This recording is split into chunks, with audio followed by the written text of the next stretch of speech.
I'm going to begin tonight where we left off last week, what would be the next. And as I'm thinking about, of course, any of these studies, as you think about them, there are certain things that pop up, maybe not the theme that you were following at the time that you began the study, but nevertheless it becomes important. So I'm going to... really what I was thinking about tonight as we begin. Now, what I've been looking at, we're looking at the last 42 months of the night into the day of the Lord. And so as we're thinking about that, the last 42 months begin with the abomination of desolation. And that begins the fourth watch of the night. I told you last week that I had read the book by Jonathan Cahn, The Harbinger 2, and that I believe that Jonathan Cahn could very well be a watchman of the first watch of the night. I'll just kind of give you some idea how I think about those things. Billy Graham, I believe, was probably the watchman of the fourth watch of the day of salvation. He was a watchman. There were many others who were great evangelists. It seems like maybe he was the one of the greatest, but there were many who were great evangelists in those days, and that was the age in which most of us probably came to know the Lord, and we heard some of the evangelists, and we responded. The Lord was good to save us, and we were part of finishing up the day of the Lord, the fourth watch, but we began to see the warning signs, and Billy Graham did live to see the beginning of the first watches of the night. He saw the warnings, and he himself sounded some of the warnings, what Jonathan Cahn would call the harbingers, warnings that the night was coming, and he could see the darkness coming upon the world. Many probably in those early days were not recognizing the hour of the day, and but as time has gone on, I think most now are seeing the great falling away is occurring. The gospel of the kingdom has been preached into all the world for a witness, it appears, and that it almost seems that instead of making progress, sending out lots of missionaries and building new churches and starting new works and all, that to the large degree the church is pulling back, and that many things are happening that are indications that that the night is coming upon us, and there's a sense of drowsiness over much of the Christian world, as at the same time the dragon and those who work for him seem to be moving out and moving into new areas. So anyway, so really what I wanted to look at, and the theme of this part of this study is the 42 months or 1,260 days, which we will look at those. But I see another theme working in all of that. As I'm talking about that, I see another theme working in that, and I want to point that out as well tonight. So I'm going to begin with Revelation chapter 12, verse 17. Now this is the last verse of Revelation chapter 12. You may remember that Revelation chapter 12 begins with a revelation of a war going on between Michael the archangel and his angels against the dragon and his angels, and how the dragon, who is called Satan or the serpent or the devil, is cast out of heaven, and that there's because of this war, the things that go on as he makes war against the woman first, and then we finally come to the 17th verse, the last verse of that chapter. And it says, so the dragon was enraged with the woman. Now, I will say this, that those words, the dragon was enraged with the woman, the word enraged with the woman comes from Daniel chapter really chapter 11 and verse 29 and following. I'm not going to go back to there. I say I'm not, just as I prepare to go back there, but let me just real quickly, let's just take if it works, we'll take a quick look at that. Let's see. And maybe it will. So in Daniel chapter 11, verse 29, you see the king of the north coming again against the king of the south. But notice verse 30. Ships from Kittim will come against him. Therefore he will be disheartened and will return and become enraged with the holy covenant and take action. So he will come back and show regard for those who forsake the holy covenant. But notice that words, enraged at the holy covenant. I believe that John in Revelation seems to be using a lot of the same words and a lot of the same types as Daniel did in Daniel chapter 7 especially, but here also in chapter 11 where he says the dragon was enraged. So the Antichrist will be enraged at the covenant. The dragon is enraged with the woman, who is the one with whom the covenant has been made. So it says, and he said he went off to make war. And I went ahead and highlighted that in red, and there's a reason for that. These are the very same words that Daniel used in Daniel chapter 7, verse 21, where he talks about making war. We'll look at this again in just a little bit. You'll see why. But within the next 5 verses, really within the next 7 to 8 verses, but by verse 5 of the next chapter, which is just a continuation from this chapter. The chapter break has been added there, but there's a continuation. But notice that the dragon was enraged with the woman, went off to make war with the rest of her children, who keep the commandments of God and hold to the testimony of Jesus. And I want you to understand something, and that is that we're going to war. And you might say, well, I'm a non-combatant. I've taken a vow of whatever it is, that I'm going to be a pacifist, and I'm not going to fight in the war. I want you to understand that you will not be a non-combatant. You either will take the mark of the beast or you will not. You either will hold to the commandments of God and hold to the testimony of Jesus, or you will not.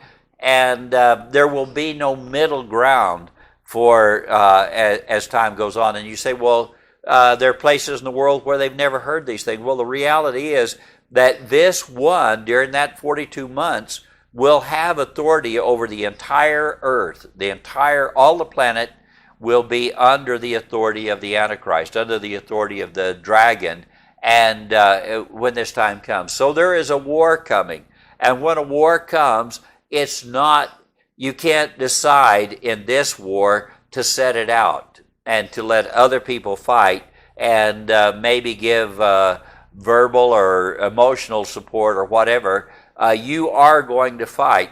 As Pastor Charla, I started to talk a little bit about suiting up for warfare because as Pastor Charla has been bringing or did bring messages on Sunday, the message, we are suiting up for warfare because we are going to war. We are at war, and whether we want to admit it or not, we need to put on the full armor of God from Ephesians chapter 6. And so you were asked to go back and read Ephesians chapter 6. That should become, especially in October, but in reality from here on out, that needs to become very important to you. You need to put on the full panoply of the armor of God, beginning just do exactly what it says. Through prayer, come before God, and go through mentally, emotionally, all the way from your head with the helmet of salvation to your feet, shod with the gospel of peace, and all the pieces in between.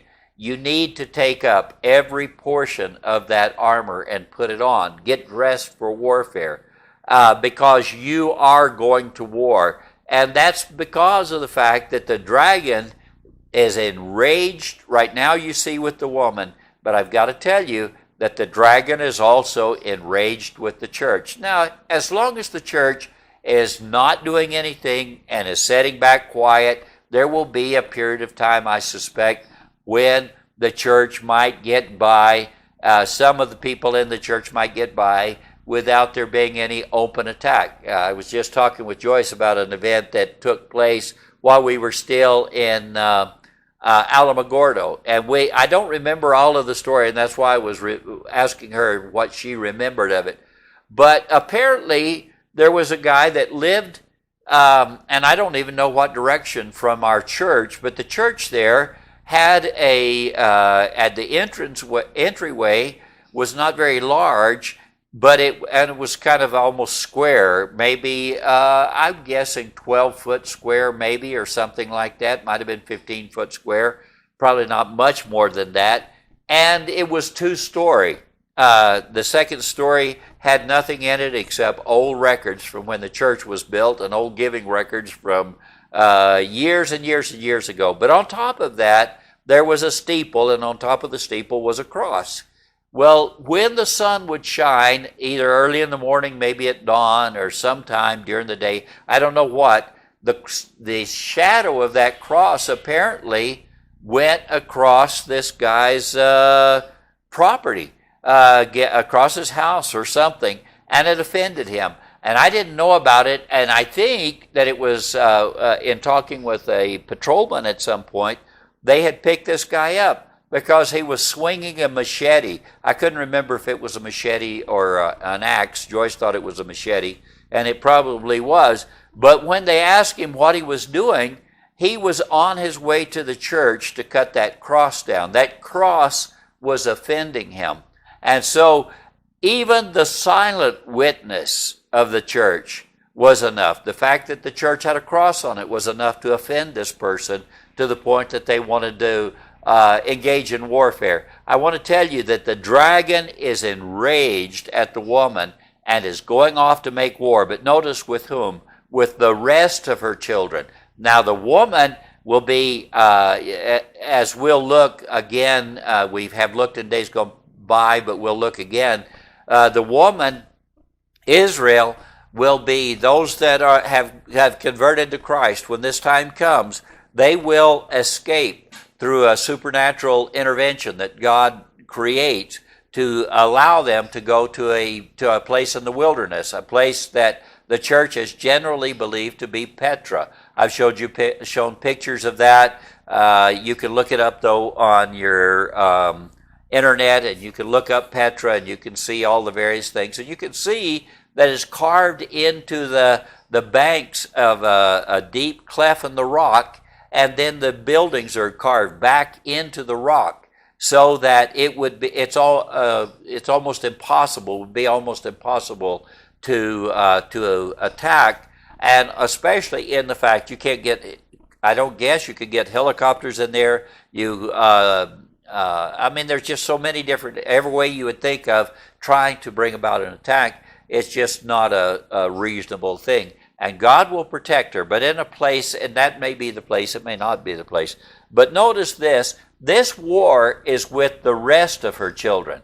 Not with her, with the rest of her children. And here's how they're described: who keep the commandments of God and hold to the testimonies of Jesus. Testimony of Jesus. Now you might say, well, we don't keep the commandments of God. Well, which of the commandments of God do you not keep? Is it the 10 commandments that you don't keep? One of the 10 commandments that you don't keep? I've heard people say, I break all 10 of the commandments. And they were bragging like that they break them all the time. I want to ask them, which ones? Do you commit adultery? Do you commit murder? What are you, or did you just lie when you told me that you break the 10 commandments? But the reality is, I believe that the commandments that's talking about here, Jesus said that the commandments really boil down to these two: to love the Lord your God with all your heart, with all your mind, with all your strength, with all that you are. In other words, to love God completely, and to love your neighbor as yourself. And he said on those two commandments, to love God supremely, your neighbor as yourself. On those two commandments, all the law hangs on those two commandments. And so those are the ones he emphasized. But notice the rest of that: and hold to the testimony of Jesus. Most of the Jews at this point don't hold to the testimony of Jesus, but the day is coming and will have come at this time when they will accept Christ. So notice this, to make war. Notice those words. Now the next verse is chapter 13, verse 1. So that's the next verse after chapter 12 and verse 17. So the very next verse is verse 1.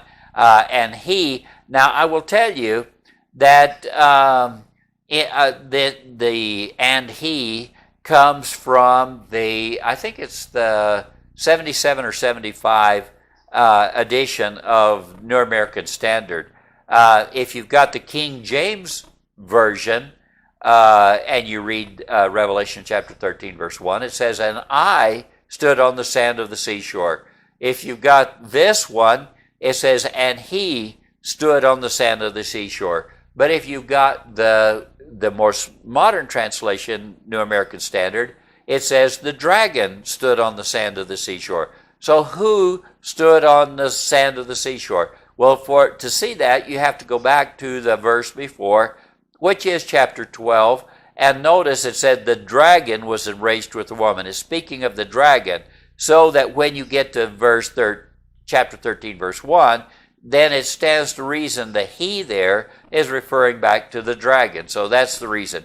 And actually, what the word, in the Greek, it actually just says, and stood, or to stand. And so we would not say it that way in the English. In English, it wouldn't make good sense to say, and to stand on the sand of the seashore.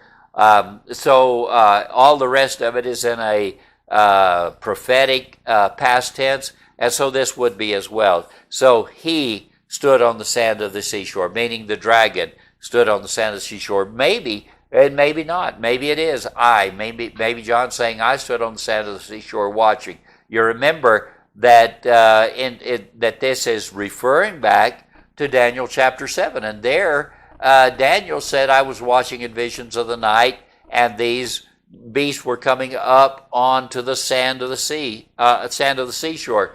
And he talks about these same beasts, and it's very obvious that John had in his mind, in Revelation 13, John had in his mind Daniel chapter 7. So maybe that's where it comes from, and maybe he's thinking about Daniel, and maybe he's thinking Daniel stood on the sand of the seashore, or maybe John himself in a vision stood on the sand of the seashore. But he said, whether it's he standing there or the dragon, either way, John sees this beast. Now the beast that he sees, he's using the same terminology that Daniel used.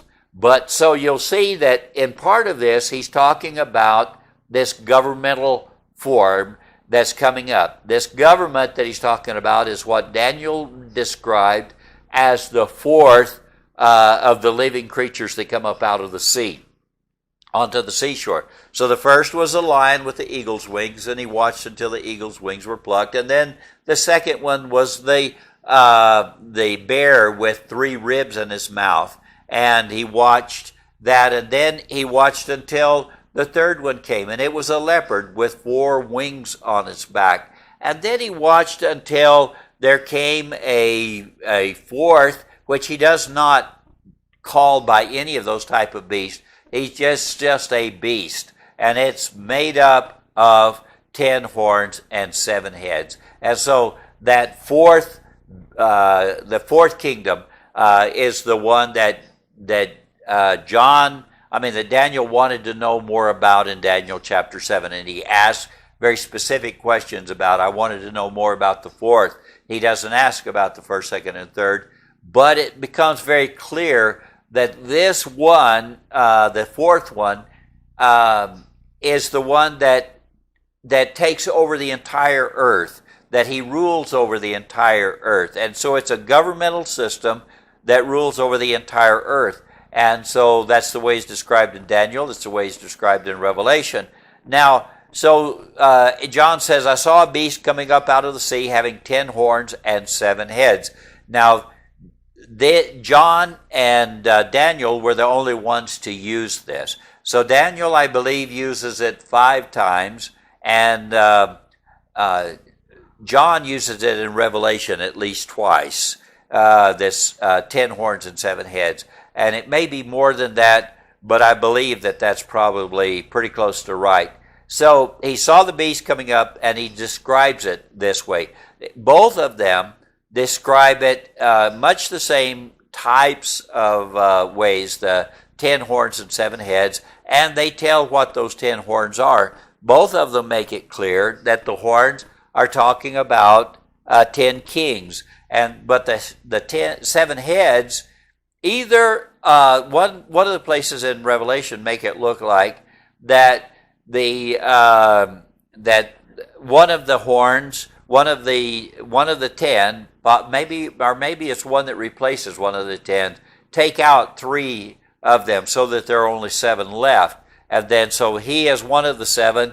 But he also becomes an 8th because he takes over and someone else takes that 7th. So he becomes an 8th. So he's one of the 7th, but he's also an 8th.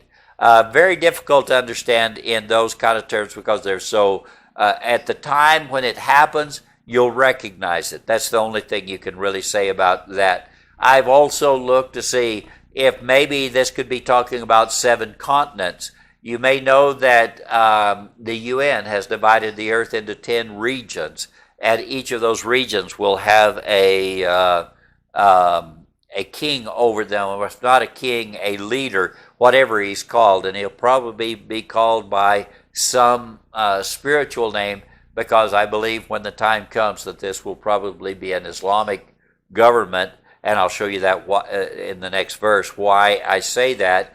But so I believe it'll be an Islamic government, probably. I could be wrong about that. And so that they will be given names that we would consider names of blasphemy, but they would be over the 7 continents of the world. On his horns were 10 diadems, which means 10 crowns, another indication that these are 10 kings that is talking about. And then on his heads were blasphemous names. Now it says then in verse 2, the beast which I saw was like a leopard, and his feet were like those of a bear, his mouth like the mouth of the lion, and the dragon gave him his power and throne and his great authority. Now notice this, the beast that I saw, meaning that governmental system, first of all, he said was like a leopard. Now, as I've looked at this, I believe that the leopard is talking about the Sunni Islamists who are all to the south of Israel, almost completely to the south of Israel, all the way across. And in the vacuum, after the war that's coming, there's going to be a great war. And in the vacuum of that, when the lion and the bear will have probably been decimated, at least to a large degree, for a period of time, this one will step into the vacuum.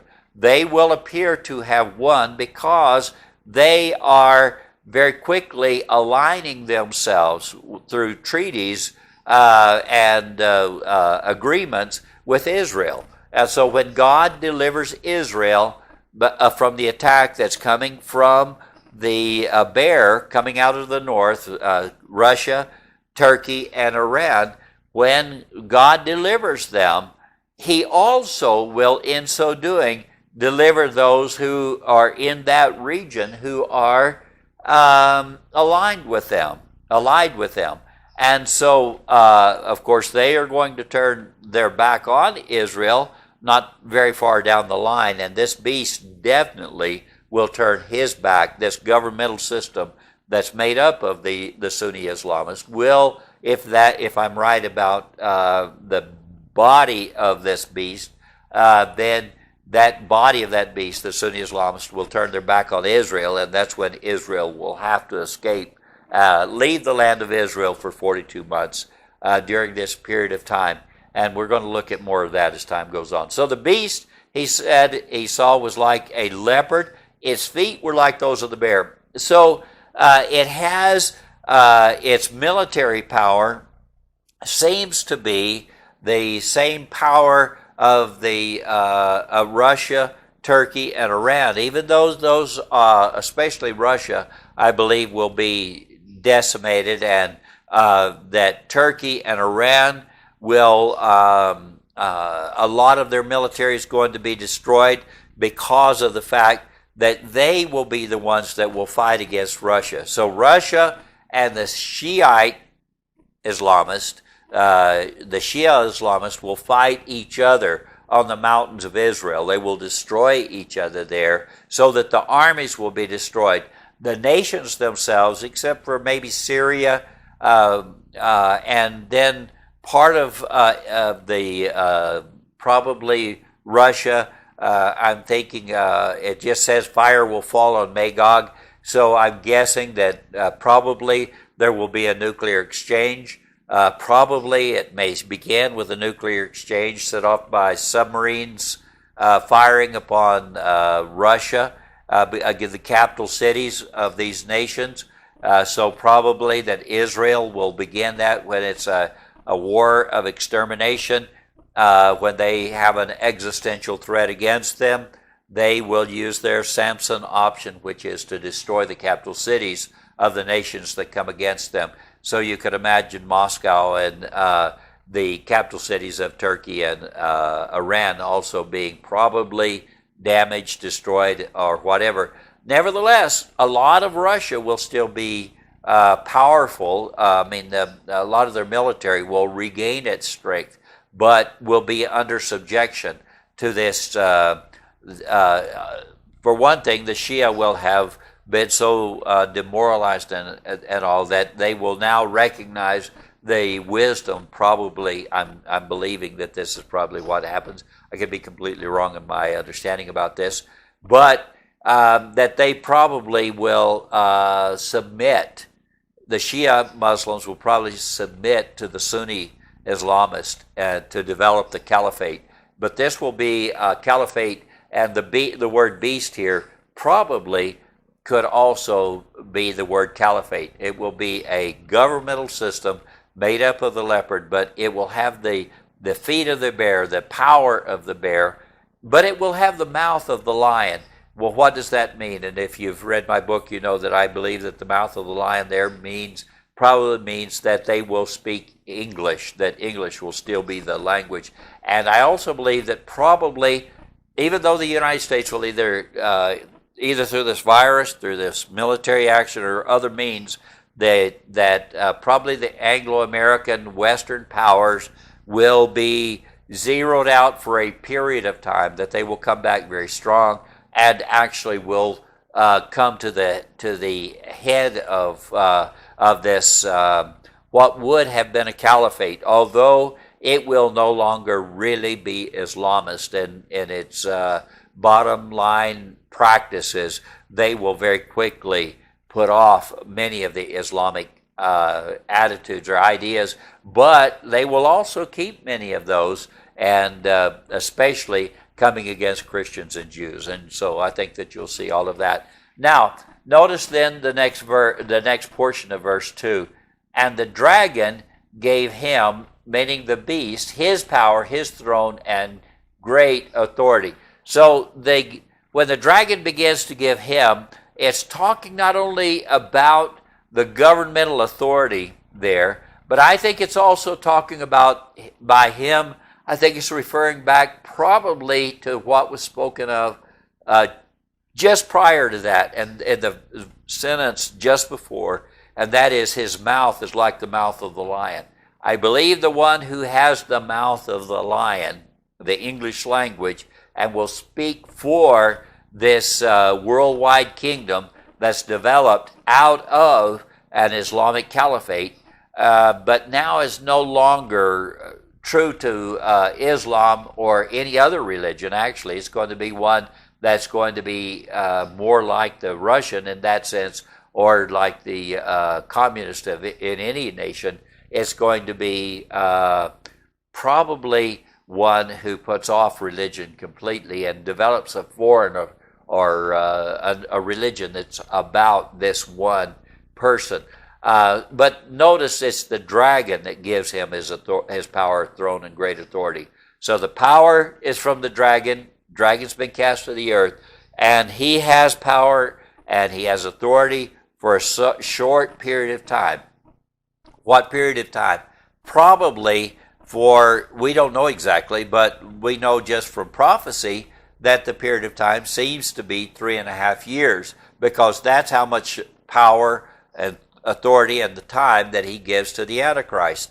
So the hymn now begins to refer to a man, and that man is the Antichrist. So it begins talking about the hymn is talking about, the beast is talking about the this conglomeration, this all these nations coming together to form a one world government. And by the way, this one world government will have authority and dominion over all the nations of the world, including the Far East. Now, so far, we've not seen the Far East brought into this, but the largest landmass in the continents, I mentioned the continents of the world earlier, the 7 continents, what's the largest continent? Is Asia. And if you look at Asia, that the 2 largest nations are in Asia, India and China. Both of them have over 1 billion people population in each of those. So one has 1.2 billion, and the other has 1.3, I believe it is, something like that. So together they have about 2.5 billion people in more than 2.5 billion people in Asia. So 56% of all of the population of the world is in Asia, in that one continent. Africa is the next largest continent, landmass, but not population-wise. But so they have most of it, and so far they've not really begun to fight. They seem to be maybe they fought each other. I'm not sure, but I think that there may be a time coming soon when a king will take over both China and India. I think that there probably will be a time when the lion is unable to protect or to help India. It may be the time that China will go ahead and take Taiwan and take India and take the other nations that are there that are causing them some problems, and they will consolidate their power over all of Asia, so that that they will control most of the world's population.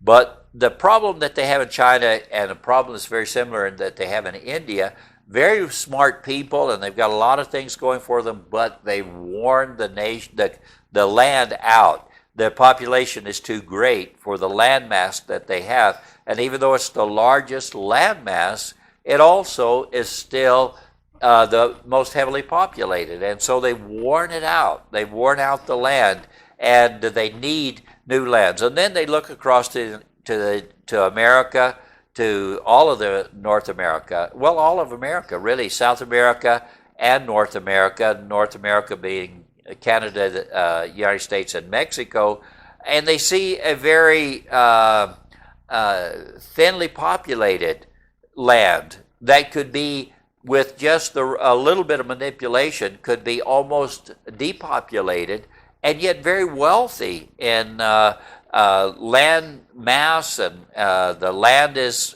fresh, could be farmed, it has lots of mineral resources, lots of things going for it, and so it's a very attractive thing. However, how do you get an army the size that would be an Asian army? How do you fight a war with that size of army? The only way to fight a war of that type has got to be over land, and that's what keeps them from being able to really do what else. If we joined, had borders with China, I'm almost positive that they would probably find a way or a reason to destroy the United States just by overwhelming it with people. But they will move instead. They will move to the west as they begin their westward progression. The army that will come, and it's the 6th event, all the way through Revelation, the 6th event is the kings of the east will come against Israel, and they'll be coming against all of that. So all of the land masses that are connected to Asia, I guess Georgia is the last of the Asian countries, and then you begin to get into Europe. All of that, Europe and Israel and the southeast, the areas of Africa, the continent of Africa, all of that would be easily conquered by the army the size that it says will be sent. 200 million men army. In the United States, there's 350 million people. That's our population, about 350, maybe 354 million people. We don't have, and as you can easily see, that's only, we're talking about a third maybe of a billion, where China has 1 billion more than the population of the United States, and that's before conquering and taking over the armies of India, which will also then be incorporated in, and the others of the nations that they take. As those armies are incorporated in, their military power, nuclear weapons, all of that, as it's incorporated in, you will see a very, very large army, 200 million men that will march across, and they will live on the land that they're conquering as they go across that, so that it'll look like the Garden of Eden before them, but after them it will just be almost like an ash heap behind them as they go through, and they devour the land as they go across. But they will be conquering the land, and that's the sixth event. We're not getting into there tonight. But first of all, we need to understand that they don't seem to have a part of this in this first part of the battle, and I think maybe they're keeping their powder dry. They're holding their own. Now, John introduces something here that we don't see in Daniel. Most of this you'll see exactly the same thing. We can go back to Daniel chapter 7, and it has many of the very same words and types and all of that. But then in Revelation, in chapter 13 and verse 3, he said, I saw one of his heads as if it had been slain, and his fatal wound was healed. And this has caused me a lot of, I spent a lot of time looking at this and studying it, because it's because of this healing that the whole earth is amazed and followed the beast. So I thought about, and I wrote about that, and I'm still studying it, and I'm not saying I know for certain, but at another place it says that it's the wound of the sword and was healed. But the word that's translated wound here is the word plague. As I've told you before, I said it's plague. And everywhere else except for these two places where it talks about this head wound or this fatal wound, everywhere else it's translated plague. And so throughout the book of Revelation, if you go back to the other places, and I don't remember exactly how many places there are, but there are several places in Revelation which uses this Greek word that's translated wound here, but only here and there, and where it talks about the fatal wound of the sword, that's the only two places that the word plague is translated wound. And so that's got me thinking about, is there a way that one of his heads could have been slain with a fatal plague and then healed, but it would require something very miraculous and spectacular for that to be amazing.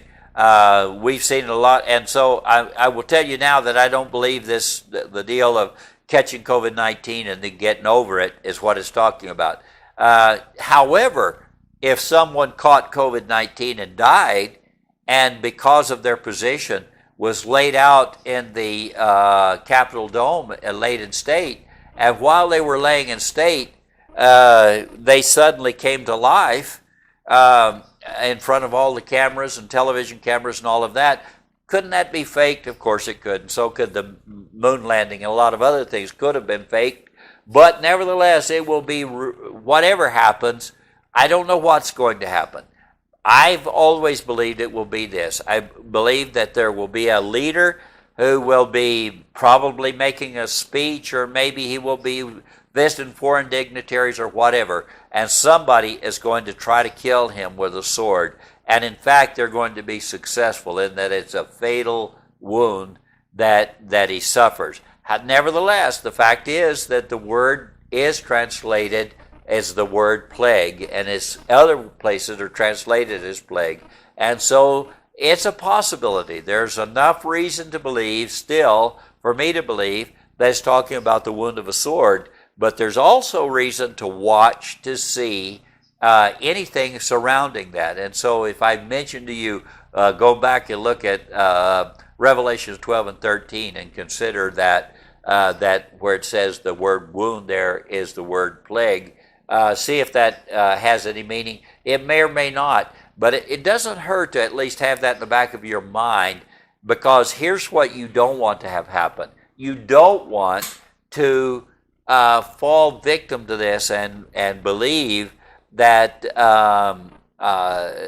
to stand in amazement when this happens. Why? Because the whole earth was amazed.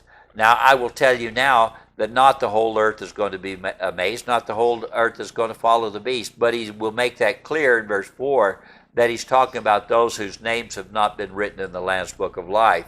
So when it says that, he's going to clarify that. That's not the end of the sentence, in other words. That makes sense? So he starts the sentence with a conjunction, the word and, but he doesn't end it at the beginning of verse 4. He also continues, and they worshiped. So the whole earth was amazed, followed after the beast, and they worshiped the dragon because he gave his authority to the beast, and they worshiped the beast, saying, who is like the beast, who's able to wage war with him?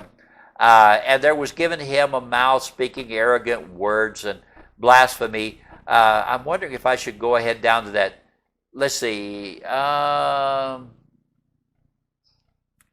going to skip down just a little bit, but then I'm going to go back, because you see how it keeps on, and. So, and authority over every tribe and people and tongue and nation was given to him. Verse 8, and all who dwell on the earth will worship him.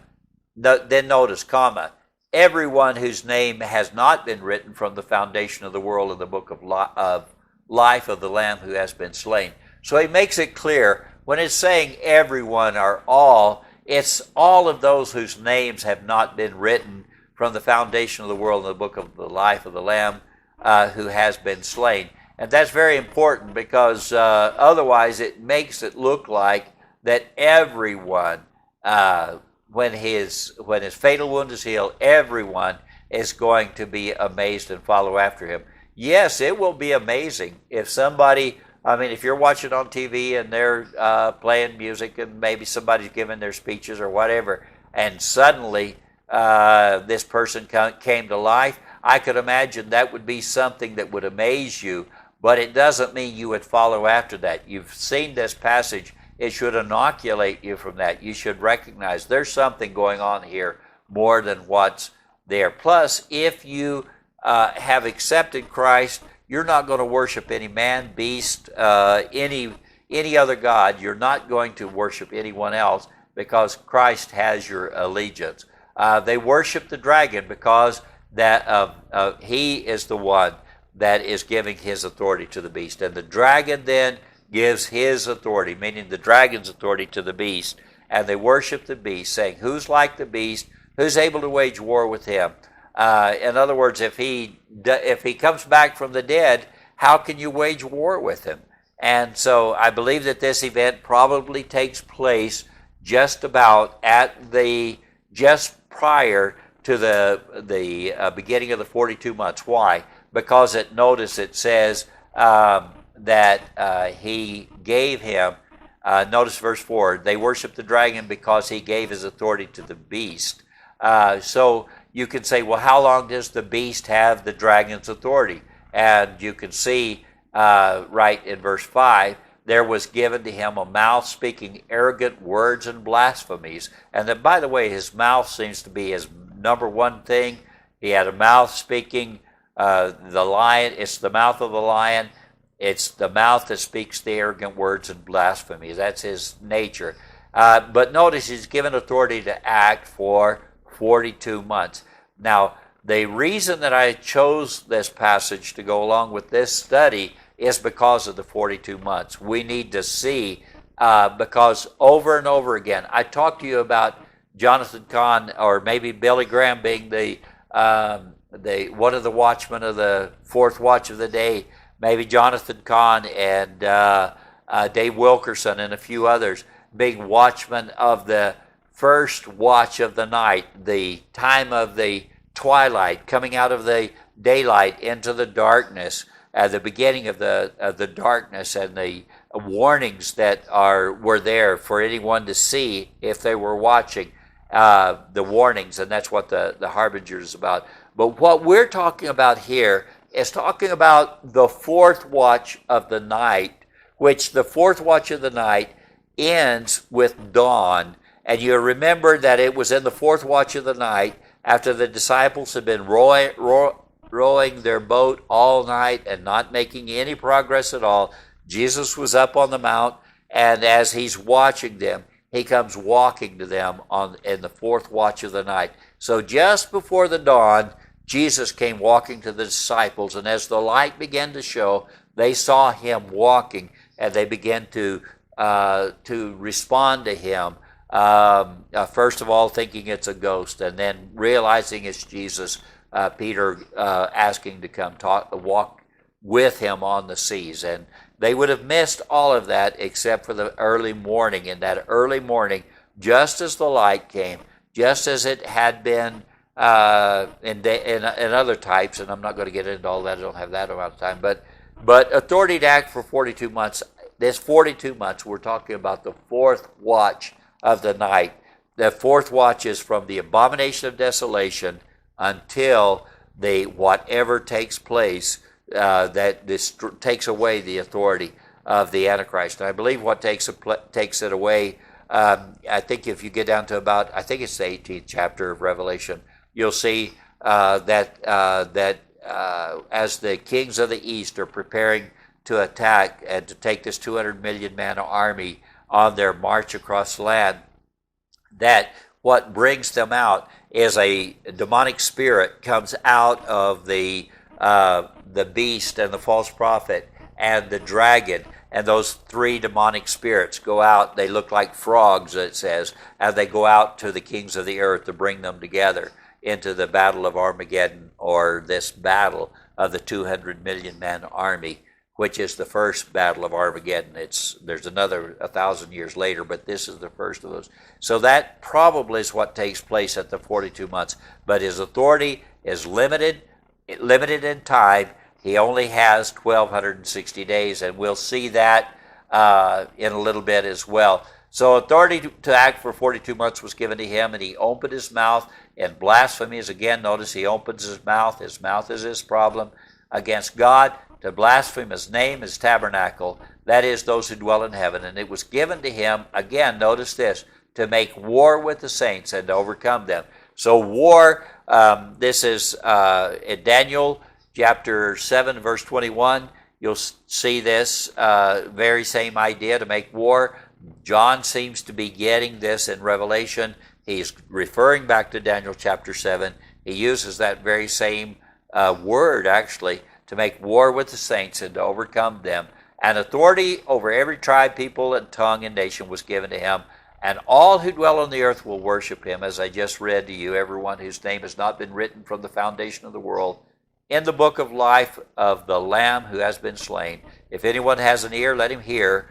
If anyone's destined to captivity he goes. If anyone kills with the sword he must be killed. Here's the perseverance and faith of the saints. I want to show you just one more little bit, and then I'll quit for the night.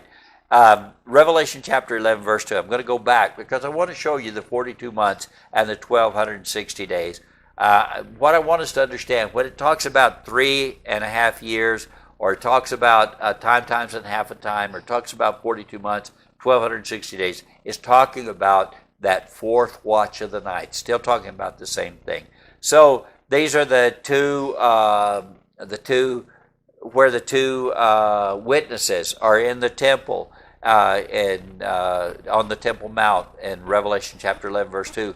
All the rest, it's been made desolate, and all of the Jews have left, and the land has been left now to be trodden underfoot by the Gentiles for 42 months during that period of time, during that 42 months. So he said in Revelation chapter 11, verse 2, "And leave out the court which is outside the temple, and do not measure it, for it has been given to the nations. They will tread underfoot the holy city for 42 months. And I will grant authority to my 2 witnesses, and they will prophesy for 1,260 days." So now notice that this is again the 4th watch of the night, and notice that it's for 42 months that it's trodden underfoot, and the witnesses will prophesy 1,260 days. 1,260 days is 42 30-day months, 3.5 years without a leap year thrown in, so that there's no leap month, which would be an extra 30 days, which is added in from time to time to keep the calendars current. The 3.5 years would be 42 months would be 1,260 days. Okay, and that's where we will stop for tonight. 2020. Let's see. This is 10:06. Okay. All right. Good deal.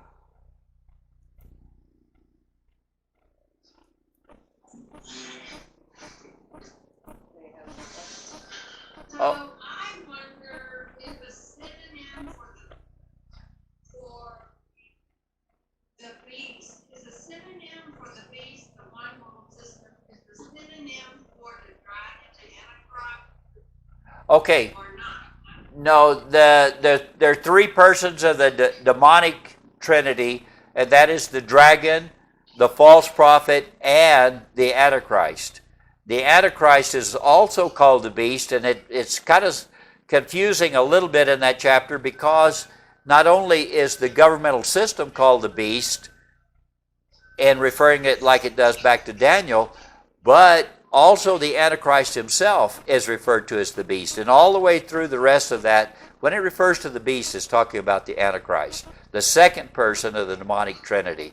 So the demonic trinity counterfeits the Father, Son, and Holy Ghost. So it's the dragon counterfeits the Father, the Antichrist counterfeits the Son, and so that's why he is slain, he is raised from the dead, and all of that.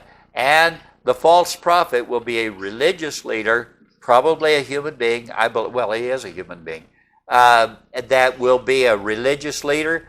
Probably will represent a joining together of Islam and Christianity into Chrislam. And so he will be head of the largest denomination in the church, as well as in charge of Islam, if that makes sense. Make sense? So the false prophet is really just a spirit of apostasy? It's a man, but it's a man with that spirit. Yes, it's the apostate church, whether it be Islam or Christianity. He represents both, the apostate Christianity and apostate Islam, united. You know, there is a movement called Chrislam. Yes. To unite and marry us. That is exactly right. And the head of that now is in Abu Dhabi, in the United Arab Emirates. And the Pope got together with the Emir, and they made that center there at Abu Dhabi, and they're the ones that have brought about this deal of bringing about the covenant, or not the covenant, but the treaty with Israel. And so you can read up on that. Read up on Chrislam, and you'll see. Now, there are some important Protestant leaders in the United States, probably some whose books you still have on your shelf, that have bought into Chrislam and are espousing that doctrine. Again, Father, we are so grateful for the many blessings you pour out upon us, and the blessing, dear Lord, of having your word. We're thankful that still today we have your word in written form. Maybe most, like myself, use electronic means, but we still have hidden in our heart, we have the word that we learned as children or throughout our lives by discipline. We also have written copies of the word in case something does take place. We're grateful, dear Lord, that you've given us so much so that we can have understanding. And I know, dear Lord, that it takes lots of study, and there are many things that we can't say this is definitely the answer to that. We can look, and yet we know that, dear Lord, that more is revealed as time goes on.